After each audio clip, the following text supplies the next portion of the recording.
Hey, today we're going to be doing an animated book review of the book The Compound Effect by Darren Hardy.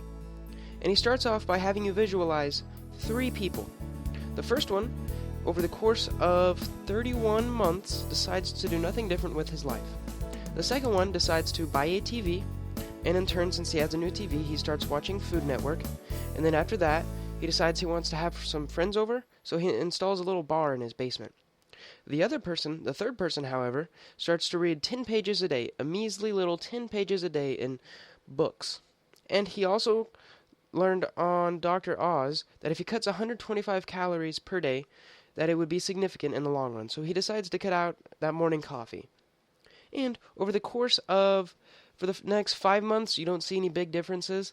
The next 15 months, you start to see a little bit of a difference. But he says that towards the end, at the last 31 month, the middle person, the one who did nothing different, saw basically no changes. In fact, he was a little bit saddened by the fact that he did not become a better person.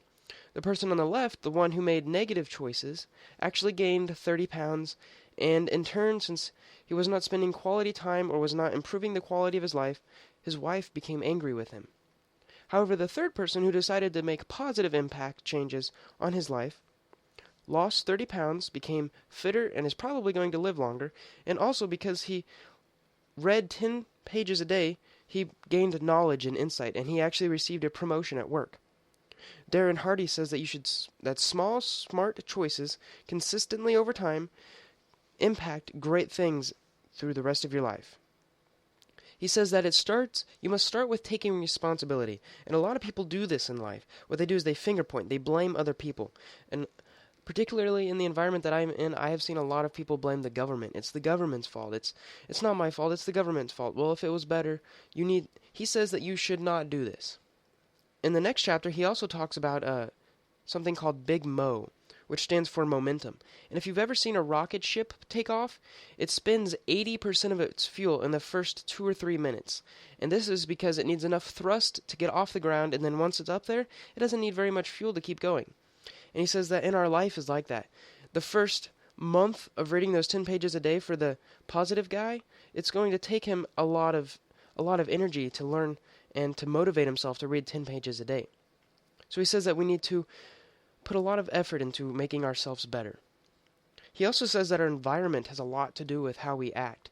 He says that you need to supply your knowledge with clean water.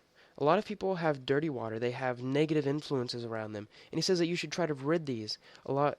If you spend time around people that are always complaining or having negative influence on your life, you should rid yourself of these people and instead put yourself in positive situations around good people. He says that your life is a direct result of the decisions and choices that you make. And he ends, somewhere around the end of the book, he adds this quote by Jim Rohn, which I really like. He says, "Don't wish it were easier, wish you were better."